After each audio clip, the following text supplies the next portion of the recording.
engines, how do we classify based upon the intake pressure of the charge or the air?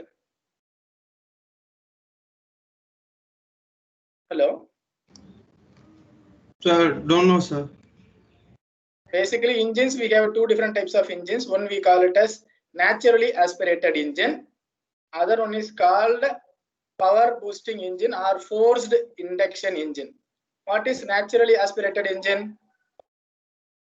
What is naturally aspirated engine? In our thermal lab, have you seen IC engine? Yes. Have you seen IC engine? Ajay? Yes, sir.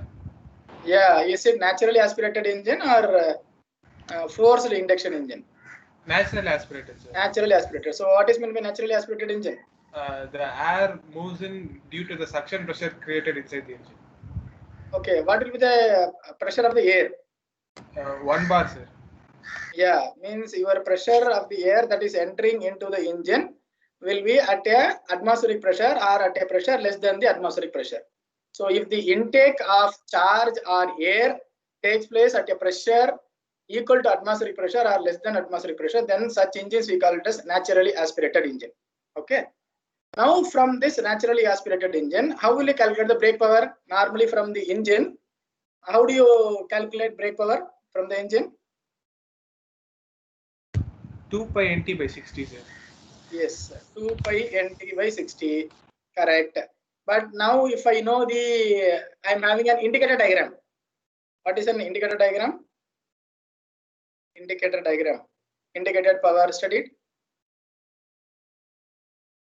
What is indicated power? Yes, Sriram, Praveen. What is indicated power? Mahesh, are you there? Yes, what is indicated power? So power developed inside an engine, sir. Okay, after combustion. Okay, Yes, so sir. that how will you calculate? Brake PLAN. power. Yes. Brake power minus fuel power.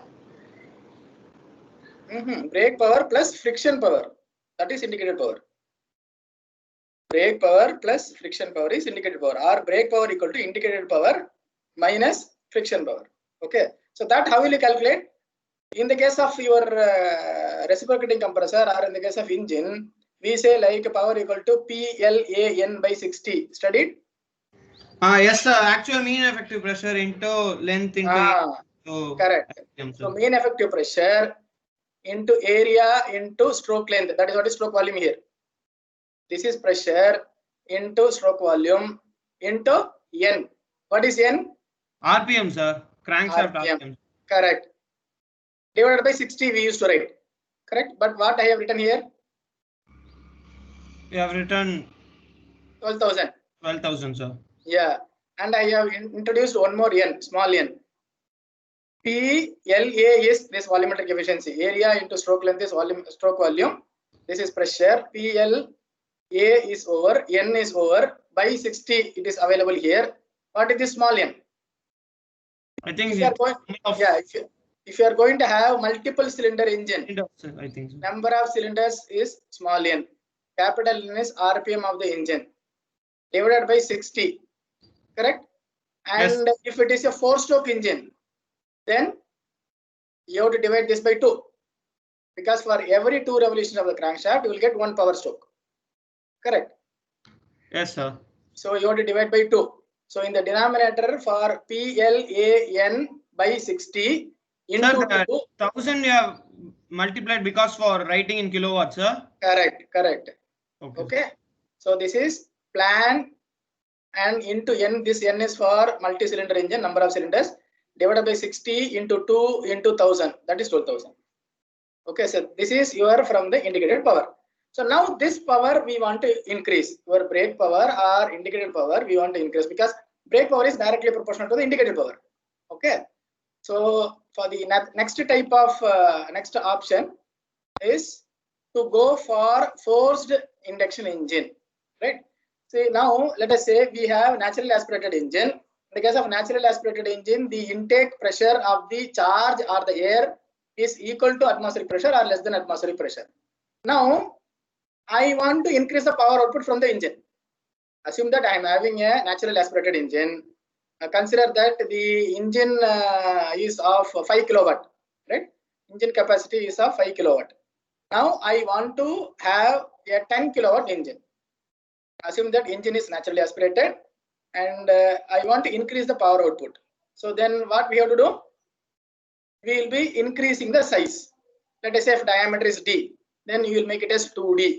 If for 5 kilowatt engine, the stroke length is L. For 10 kilowatt, we will make it as 2L.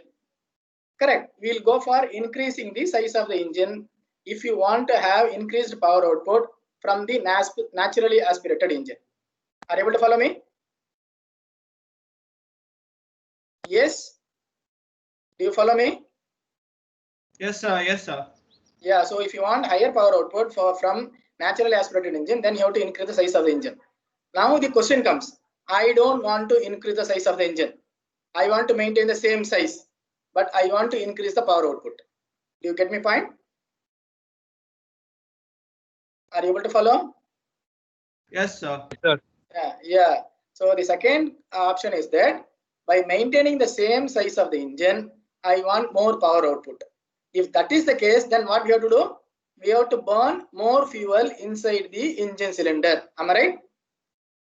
We should burn more fuel inside the engine cylinder. Only then you will get more power output. So if you want to burn more fuel, then you have to allow more air. You have to allow more air also. Correct? Yes. Yes. So you have to allow more mass flow rate of fuel and air. If you allow more mass flow rate of air, let us say it is the case of a CI engine. I am allowing more mass flow rate inside the engine cylinder, but the cylinder volume is same. I am not changing the size of the cylinder. While engine volume is same, but the amount of mass that is entering is higher. So mass by volume. What is mass by volume? What is mass by volume? Density. So if you are allowing more mass to enter and for the same volume of the engine, density of the air fuel mixture is going to increase. Am I right?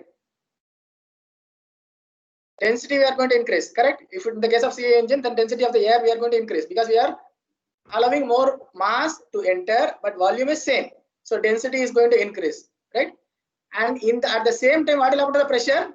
We are accommodating more mass with the same volume. What will happen to the pressure? Increase. Pressure increases. How will you increase pressure of a fluid? You have a gas that is entering into the engine cylinder. You want more power output from the same size of the engine. Therefore, you have to increase the density, which means you have to increase pressure. To increase the pressure of your fluid, which device is used? Compressor, sir. Correct. So you have to compress the air, for which we require a compressor. Am I right? Yes?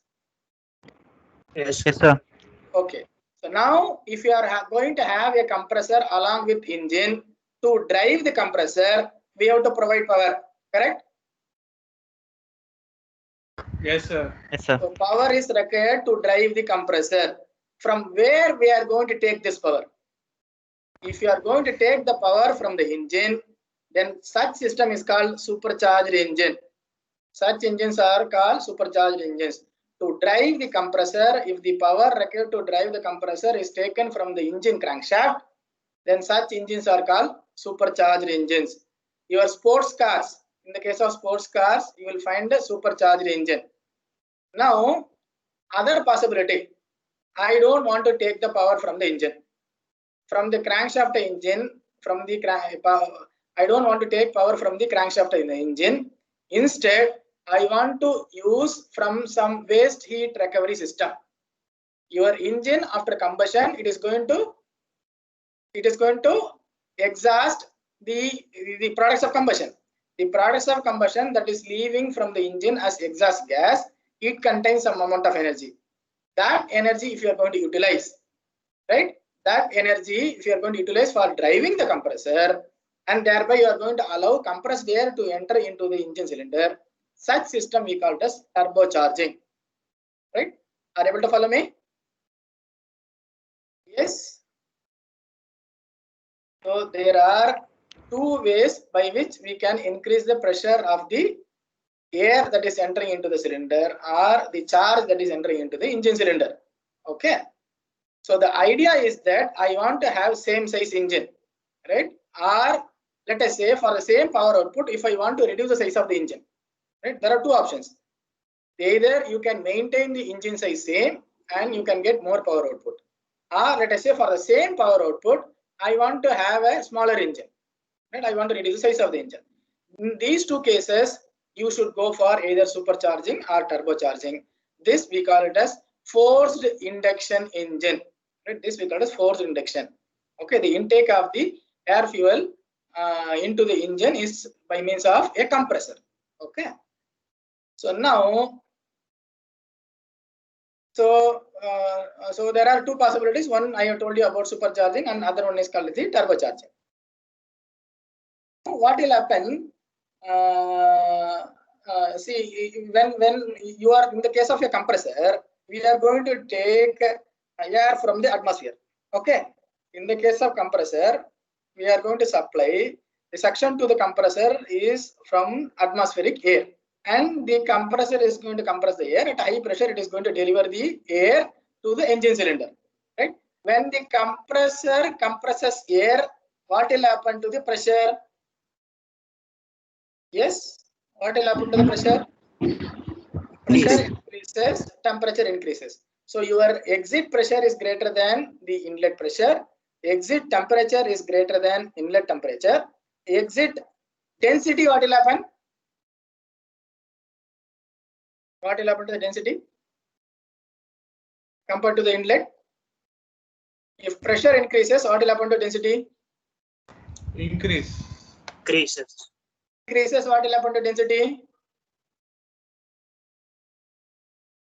When you are having a gas, you are heating the gas, you are increasing its temperature. What will happen? Will it expand or compress? Expand. Yes. If it expands, what will happen to density? It will decrease. Decrease. So if pressure increases, density increases. If temperature increases, density decreases. Okay. Our objective is to accommodate more mass inside the engine cylinder, for which you are doing a compression process. During compression, pressure increases and also temperature increases. Because of rise in pressure, density increases, whereas rise in temperature will reduce the density, but density should increase. So for that, what we will do, we will have a device called aftercooler or intercooler. If you are going to have multi-stage compressor, in between two compressors, we will have a cooling device, which we call as intercooler. If it is a single compressor, then we will provide an aftercooler. In the case of the air compressor, you might have studied about intercooling, correct? Yes. In the case of compressor, air compressor, multi-stage compression, you might have studied about intercooler, correct? Yes, you have done thermal engineering course, no? Yes, sir. Yes, sir. Yeah. What is the purpose of this intercooling? Yeah, what is the purpose of intercooling? Or what is the purpose of intercooler? Reduce the temperature. Reduce temperature. Yeah, it will reduce the temperature. So if you reduce the temperature, what will happen to the density now? See, because of compression pressure, yes. So density will increase. If you do intercooling, density will increase. So our objective is to increase the density. That we are doing it by compression. When you do it by compression, temperature also increases. Because of rise in temperature, you will not get the whatever required increase in density, that cannot be achieved because the air is going to expand. Right? The fluid, the gas that is present inside is going to expand. So we are going to do after cooling or intercooling. Thereby, we are going to increase the density. When you do after cooling or intercooling, temperature decreases. If temperature decreases, density is going to increase. Is that clear? Yes? Is that clear? Yes, sir. Okay.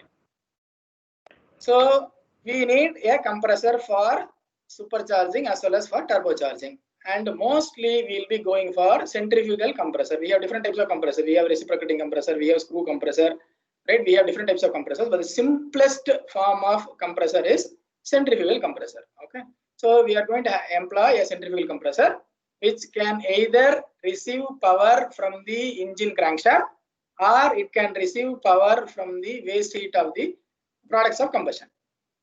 Okay, and to increase the density, we need to employ an intercooler or we have to provide an aftercooler. Okay, this is to cool the compressed charge, and thereby we want to increase the density, right? So when you go for this supercharging and turbocharging, right, in some engines this is advantageous, in some engines we will have some disadvantage, right?